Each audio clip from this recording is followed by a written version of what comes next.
The Force will be with you, always. Welcome to the Nerd Party. Hi, this is Nick Anastasiou, story editor on Star Wars The Clone Wars and Star Wars Bad Batch. And you are listening to Aggressive Negotiations. Well, hello and welcome to Aggressive Negotiations. It's coming at you from, I'm not quite sure where, since the ship is in such bad shape. I don't even know if we're going to get to land. I am just one of the hosts, Jedi Master Matthew Rushing, and with me, as he is every single week, the Jedi Master who will eat just about anything as long as it's moving, John Mills. Well, you know, honestly, it's a little cramped in here. I feel like this ploy of pressurizing the cockpit to survive deep space was really just your move to make more snuggle time for Jedi Masters on the journey. That's my accusation to open the show, Matt, is you just wanted to snuggle more, which I respect. I'm a snuggler. I like snuggling. Yeah. So, you know. Yeah, that's anyway. Let's move past that. You can find us all over social media under the name The Jedi Masters on X Twitter. You can find us on Instagram with the entire network at The Nerd Party. You can find us online at thenerdparty.com, where you can see all of the shows that are happening. And of course, we're also on Facebook at facebook.com/The Nerd Party. We would like to thank everybody who's listening. It means a lot to us. Look, if you like this show, do us a quick favor and pass this on to your friends who enjoy Star Wars. You could do that online. You could do that in person. You could do that at the dentist's office, or, you know, when you're talking about your favorite show, or just about any time you could share us with people that you know would love great Star Wars talk. We'd really appreciate that. Yeah, I mean, we would even encourage and welcome, because, I mean, you know, we're in the public domain, that if you wanted to act out one of your favorite conversations. Just today, I made reference to somebody at work about our Rogue One disagreement, which is sort of legendary through the annals of aggressive negotiations. Because aggressive negotiations were had on that episode. Yeah, because what I encountered was somebody else who loves Rogue One as much as you do, and when I said, "Well, yeah, but," she got very mad, and I said, "You know, you'll never approach this one conversation I had with my dear, dear friend, Jedi Master Matthew Rushing. Tune in and listen to Aggressive Negotiations." I don't know what the episode number is off the top of my head, but we'll put it in the show notes or something like that. You'll love it. What you just need to do is you just need to look up Rogue One on the website. If you type that in, you'll find our conversations about Rogue One. And honestly, you're not going to be disappointed. And so a huge thank you to all the people who have given us a star rating over on Spotify. A lot of people listen to podcasts, John, on Spotify. I didn't know if you knew that. And we must have sprung up overnight. I know. Spotify. It's great. It's a new service. But it's this tiny little thing. Barely anybody uses it, but it's kind of nice, I guess. Anyway. I wish them luck. Yeah. I just wanted to say thank you because, you know, we have a 4.8 rating there out of 5. So really appreciate people who have done that. You know, it does. Thank you. Yeah. It's great. And like I said, you know, doing that helps people find the show on Spotify, which, you know, again, a great platform to listen to podcasts. Did you know, John, you could also find podcasts over on Amazon as well. Amazon Music does podcasts. Yeah. Everybody's getting into it. It's the hip thing. Everybody loves it. Everybody loves it. It absolutely is. I can tell you that, you know, as you listen to those ads on there too, a great thing is just to listen to them all the way through, because as somebody who works in marketing and advertising, we have no way of knowing when people listen to those ads. So honestly, fast forward them if you have to, but don't tell them I told you to do that. So that's fine. Well, we definitely appreciate everybody who has been listening to us. Again, it really does mean a whole lot. And so, yeah, keep it up. And like we said, just share us with people that you know. So, John, we are going to continue our walk through the Mandalorian series here as we're getting ready for The Mandalorian and Grogu, which I actually just got the movie poster for. It's up in my office now at work. I love it. It's I love the 1940s serial look to it. It looks perfect between my episode 3 and episode 1 poster there from Matt Ferguson. And so, but we've reached the Heiress. And so this episode, wow, I mean, there are so many big revelations that happen in this episode. Not only do we meet a fan favorite of Bo-Katan, but we get the mention, of course, of Ahsoka Tano that we, here is going to show up. And so maybe I guess it's the best time to just talk about right here at the beginning the fact that this is going to reintroduce us to the Mandalorians that we saw on the Clone Wars. And how do you feel about that, especially here in a rewatch, John? As we know what's coming, and we begin to merge these universes of Mandalorians, how do you think they did? I think they did very well. I think it's tricky to bring in the older Mandalorian lore because the resistance points that you will hit people like my beloved wife, who sort of the idea that Star Trek has inculcated into us that all Mandalorians are the same. It gets busted up in this episode about the whole taking off the helmet thing and Bo-Katan settling once and for all on screen the debate that had been going on where it was like, no, they're just a sect of Mandalorians. Mm-hmm. They're not the only Mandalorians. Then you have, bringing in fan favorite characters, like you said, it's tough because we're now rooted in the larger mythos, which for a longtime fan is fantastic. For longtime haters is just further proof that it's small universe thinking. But the big gamble is, will the casuals get on board with it? I would say that the way that they did it, I don't see any reason the casuals wouldn't go along with it. This is a legitimately interesting way to introduce a larger world, not just to the viewer, but to the Mandalorian. We've seen him go different places. We've seen people that don't understand he takes his helmet off. Now we see people dressed like him who take their helmets off and give us more backstory about how there's a larger view of the galaxy to have. So I give it high marks for that reason. Yeah, I think one of the most beautiful things about this episode is the way in which, I think the Mandalorian series in general, and then what we saw in the Clone Wars and them being melded together is that thing I think we've talked about before here and, of course, over in the 602 Club and in many places, right, with, genre-based storytelling, especially in sci-fi. Many times what happens is races become homogenized and everything's the same. Everybody's a warrior in the Klingon society, right? And the list kind of goes on and on. When in Star Trek, the first time you meet Spock, everybody has to be exactly like Spock if they're a Vulcan, and all of this stuff, right? And I think, in many ways, Star Wars in that sense is no different specifically for the Mandalorian culture. And, so what I love here is that, we had already, if you watched the Clone Wars, you already understood that the Mandalorian society had these different factions to it. So the idea that there is this faction called the Children of the Watch was wonderful. And the fact that they were kind of hearkening back to an older time, right? They're trying to get back to, I guess maybe you would call them Orthodox, Mandalorians, where you don't take off their helmet and that kind of thing. And that's the thing I really appreciate because, for the Mandalorians, as akin to the Jedi, right? Their way of life has a very spiritual aspect to it. And so there's something just really special about taking this in that sense quite seriously in creating a society that is multifaceted and interesting. Because there's nothing interesting about just watching everybody be exactly the same.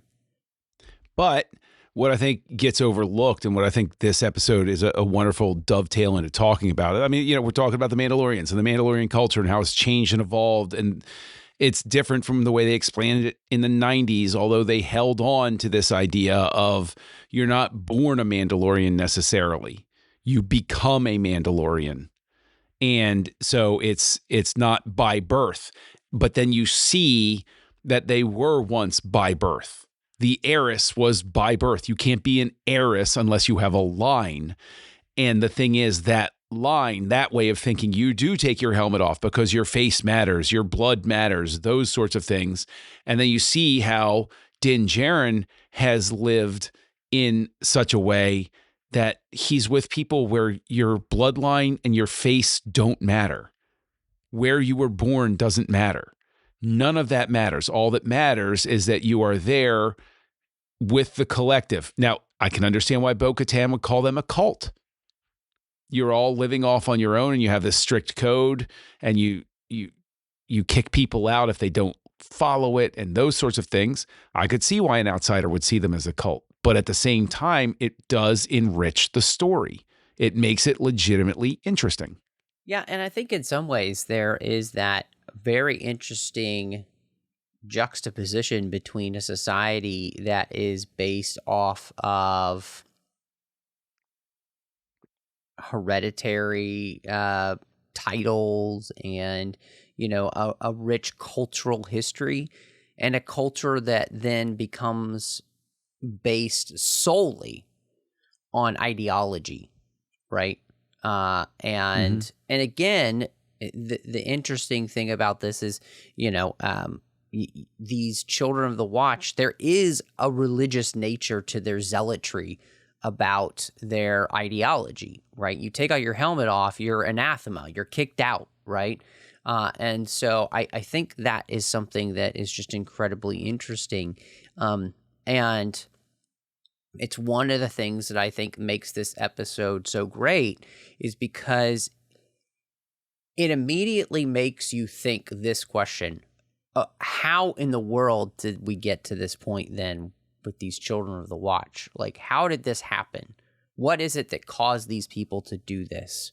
And those are the type of really interesting cultural discussions in a universe that keep you wanting to come back for more, right? These are the little nuggets in a show that I think make it really interesting. And again, you're just hoping then that the creators of the show will slowly begin to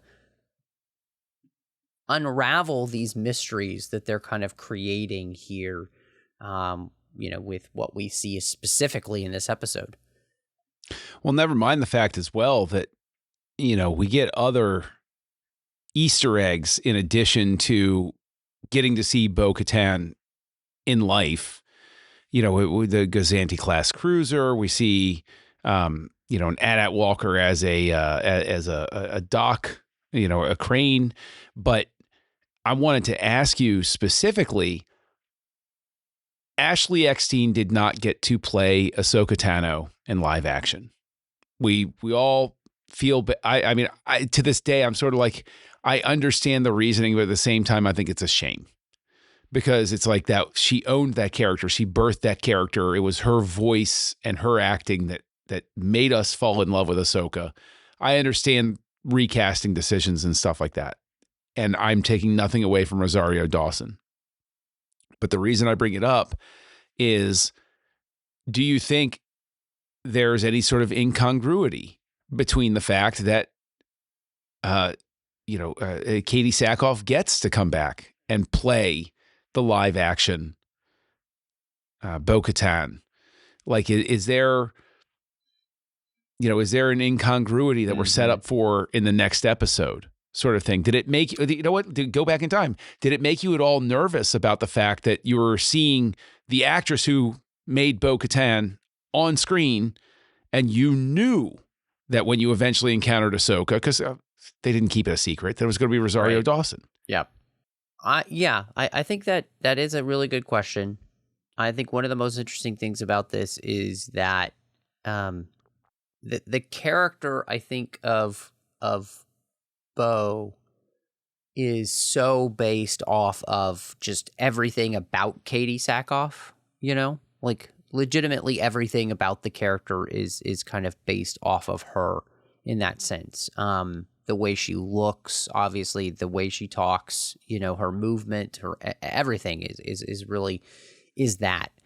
And, you know, I think the interesting thing about, you know, Ashley Eckstein playing Ahsoka is that, you know, she fits Ahsoka, I think, as a child, right? Because of her size and everything like that. And I think what ended up happening in that sense is that by the time you get to where she is in this show, she's a full-fledged adult who's grown and is I think Dave kind of maybe has in his mind a certain size or whatever, and she just doesn't quite fit that physicality of the character to be on screen in that way. Mm-hmm. And so, but yeah, I mean, I don't take anything away from that, but like, did it make you at all, you know? But I think that was my own thought process about coming, you know, to this episode, knowing that Katie was going to be back, but also knowing that, you know, Rosario was going to be playing. And so, yes, there was going to be this difference. And I think, you know, in that, that's, I think, also kind of the beauty of this too. And I think one of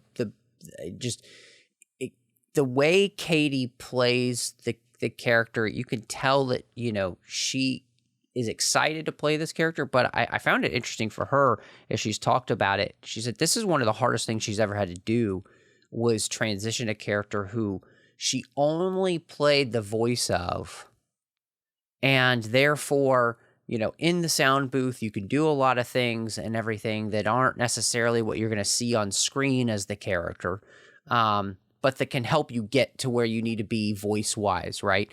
But she has to play this character the way it was portrayed on the animated show, you know, the Clone Wars and Rebels, because like you said, there's a lot of Easter eggs in the show that tie right back to Rebels as much as the Clone Wars. And so that's a hard thing to do when you're only having to portray a character with your voice, and then you know, you can use your hands however you want. You could be moving your body however you want to get to that place. You can't do that, obviously, when everything you've got is on screen. And so watching her make that transition is actually, you know, for us as major fans, I think is one of the most interesting aspects of the episode. Yeah, I'm glad you mentioned the physicality of it, though, because that's one of the things that I think is unfortunate about working in the volume. And I don't think we're there yet in the season, but there are moments, although I suppose the assault on the ship, you could kind of call it out here, where you feel the physicality of the actors and actresses being limited by the fact that the space is not large enough for them to go big. And they get around it in a lot of really interesting ways. Like, I think the stuff on the exterior of the ship, like there's some effects work in this episode that is legitimately mind-blowing, because you have to sit there. It's like seeing Anakin and Obi-Wan fighting on Mustafar, where it's like, oh, right, that doesn't exist. They're just in a bunch of gray boxes. Right. And like, it hurts your mind when you think about it, because you're like, why? You know, Scrooge suddenly makes sense. I can't trust my eyes. Maybe I had some underdone potato or something like that. But it is one of those things where it's like, I would have liked to see her being given the freedom to go larger. Like, if that's going to help her get into that character, not make her be closed. Let her do some of the wild movements, you know, because again, you're transitioning from mediums, you know. Yeah. So I think, you know, I think that's a good kind of aspect to talk about with this episode is, you know, Bryce Dallas Howard is the director of this episode. And, you know, we have had nothing, I think, but really effusive praise for her previously anytime we've talked about one of her episodes. And one of the things that really jumped out to me was, and I don't know if it has anything to do with her, but the utilization of the volume and the sets in this episode are so picture perfect that there is almost no place where I'm really pulled out thinking that I'm being limited by anything, because this, water town feels so real and like visceral, and like I can touch literally everything I see on the screen, right? Whether it's, fake or, pixels or whatever. But then all of the shots just in the ship when they're having that, the hallway combat, all of that stuff is just incredibly well done.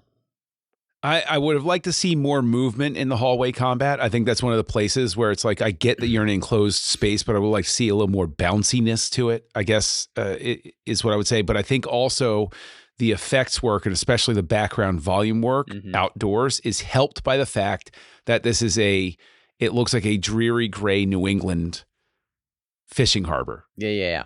And I think that flatness helps, because you're not asking as much color and depth from the background, because your eye accepts if something's a little washed out. Now, the thing is, I flip that around. I give a lot of praise to Howard for the fact that she maximizes this environment where it is. Like it is, it still is tricky to make it, like you said, I feel like I can go and walk around this place.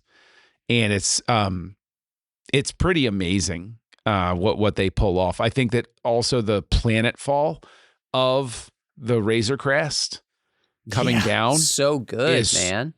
Really, really beautiful. And in revisiting the episode, I know that somebody called out on the Wikipedia page that it's a purposeful homage to Bryce Dallas Howard's father, Ron, with the planet fall as the astronauts are returning in Apollo 13. Oh, yeah. I did not pick up on that. So now I got to go back. I got to watch this sequence again and then watch that sequence from Apollo 13 just to see it match up. Yes. Because I love callbacks like that. But, I mean, what a cheat to be able to imitate your incredible father who, undoubtedly mentored you in the craft. Well, and that's awesome. One of the things that I was kind of struck by with this episode is it really did feel like there was also a great Jurassic Park reference here, where you're feeding the beast, so very much like the Raptors sequence in the original Jurassic Park. So I thought that was really nice and really well done. One of the things too here is this. We're not just tying, like, this is not an episode where it's like, oh, we just want to bring in, the other Mandalorians, kind of tie it into, other things we've seen in Star Wars from Clone Wars and Rebels. That's just, that's not the reason for this story, because really this whole episode actually ties what's happening to Din Djarin as well as Bo-Katan to everything that happened in the previous season with Moff Gideon. And that, I think, is what also makes this really interesting, because, oh my goodness, the fact that she has been busy, harassing him and stealing his weapons and everything so that she can try and take back Mandalore. The fact that she knows that he also has the Darksaber. I mean, I think all of that adds incredible layers then to the storytelling of, this season, last season, and, hopefully then what's to come in this season too. Yeah. I think that I also enjoy from this, they have some really well done comedy, with the soup. That's some Cthulhu soup. That's some weird chowder, man. It reminds me of, like, is this a Klingon planet? Right. But the thing is, it's a wonderful, reminder of the fact that, different cultures are going to have food like this. Yeah. There's going to be surprises in every dish sort of thing. But I also like the fact that you have a moment where Grogu sees new life and is, interacting with it, like sort of seeing that, seeing the other family, hey, watch the kids sort of thing. And it's like, I think those are very worthwhile moments as well, because we're forwarding Grogu along, but in an incremental enough way that it's forward progress without being a giant leap. And I think it shows a tremendous amount of discipline on the part of the show, because of the fact that everybody is very impatient with forward progress. They want the leaps. And then when you have the leaps, they're like, well, that was too fast.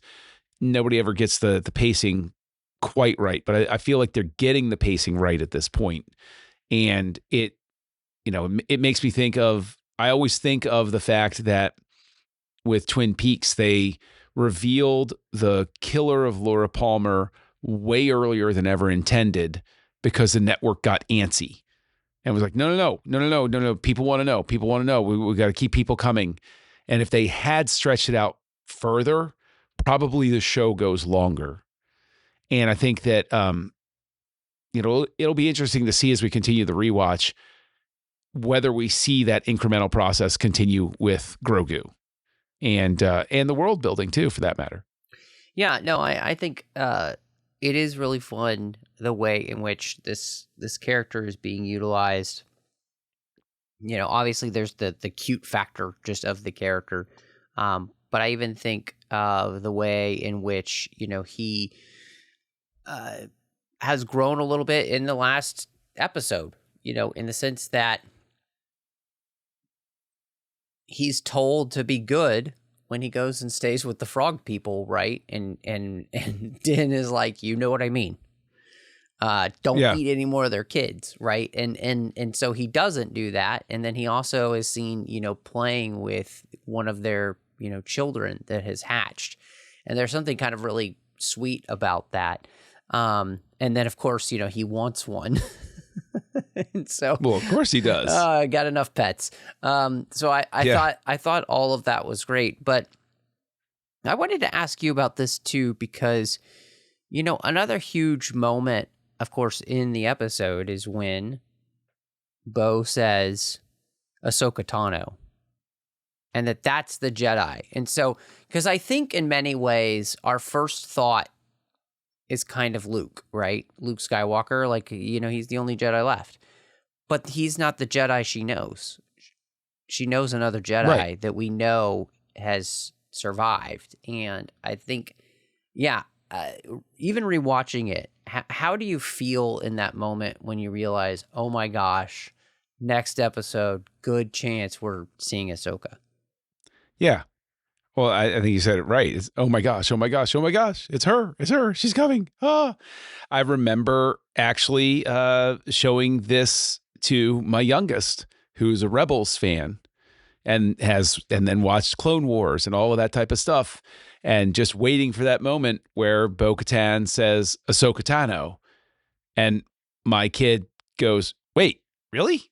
And I was like, yeah, it's really, the thing I love most about the moment is it keeps up the trend of we all think we're done with Ahsoka, and then she comes sidling back on into our lives, and it's always a great feeling when she shows back up. And I know you felt the same way. I mean, there's no question there.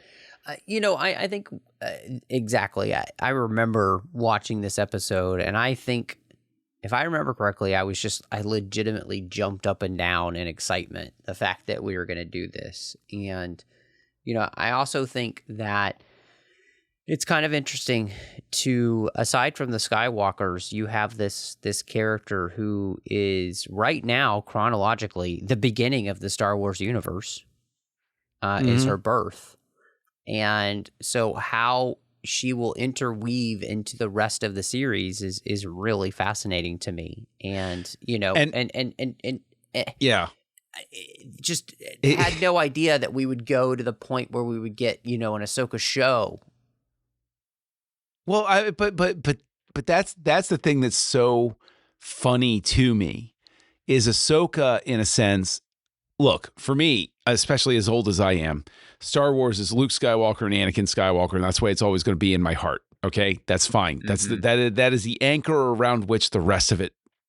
It's the sun around which the entire system orbits. However, to your point about how chronologically, thanks to Tales of the Jedi, Ahsoka's the beginning point. Right. She's the chronologically oldest on-screen story that we've gotten.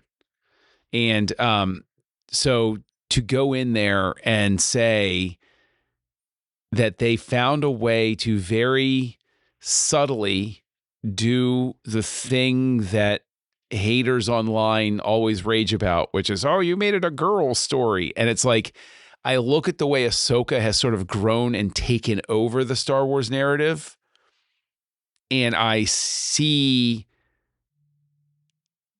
a very interesting counterpoint to the way that Rey, because they didn't develop her arc the way that they promised to after The Force Awakens. Yeah. She winds up feeling like a bolt on as opposed to this sort of root and branch working out into the entire system. Like Ahsoka is just sort of slowly grown out there, whereas Rey had that potential and they didn't, it's just two different ways of going about it. Yep. Could not agree with you more. I think there is something really, really interesting about the way in which that character's been able to develop, and then the way in which, other characters were not able to develop. And I think the fact that characters, that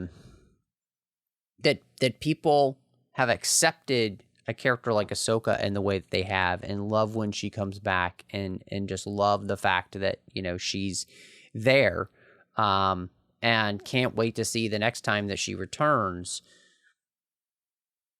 I think there is something that it's like, they did that right. They introduced her correctly. And I think that's the thing that makes this so exciting is knowing, as we end this episode, we're headed off to find Ahsoka Tano. And then, the question in our mind becomes, okay, well, what else might she be in, and what else might we do with this character, which, I think is such a great question. And so, this is one of those episodes where, man, it's one of my favorite rewatches. And I don't know, were we rating these episodes? Did we give a rating last time? I can't remember. You know what? I can't remember. I don't really care. Yeah. So you know what? I'll give it an A+. It's a great show. Absolutely. It's a great episode. Advances the story. Really top-notch effects work. Bryce Dallas Howard once again comes in. Give her all swinging the Star for the fences. Wars. Give her more Star Wars to direct people. I don't know what it's gonna. I don't know what it's gonna take, man. I don't know, man. Give her a movie to direct, please. But I also feel about give her dad more Star Wars to direct too. So that's true. But hey, the guy wants to take it easy. That's cool. His daughter is incredible as a director. Please give her something. And the voice of one of the coolest characters ever now in Yaddle. So yes, come on, man. Come on, and man. She managed to take a random toss-off background character that was just a quick sketch for S and Giggles on Phantom Menace production that turned into a puppet, and then they turned her into one of the best moments in in Star Wars lore. Come on. It's just fantastic. Give her all the things. Yeah, I love it. Yeah. So, well, John, if people wanted to catch up with you, see what else you've got going on, where would they find you? Well, you can find me online as Kessel Junkie. My favorite network of choice to be on social speaking wise is Letterboxd, where I review movies, and also I just gave my my review and rating of my rewatch of the Book of Boba Fett, which I indulged in for the youngest's sake. And so you can go over there and connect with me over on Letterboxd. Let's have some fun.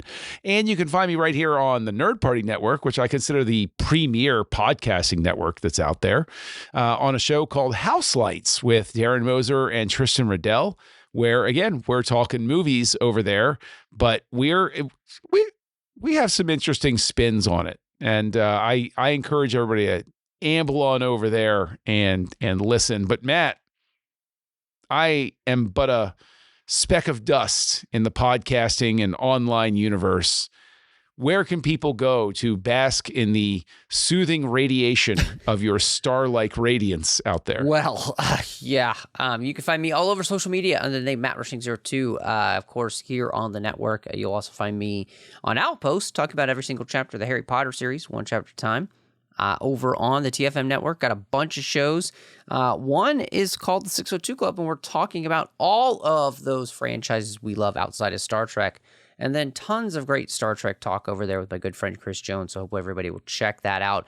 But John, dude, they are serving not live chowder at the temple tonight with some wonderful oyster crackers and a wonderful Sam Adams style beer. So I think it's time to head back and close these negotiations. Well, I'll just sneak that live Cthulhu octopus into your soup and have all of the hilarity ensue. So, Master Rushing, negotiations are closed.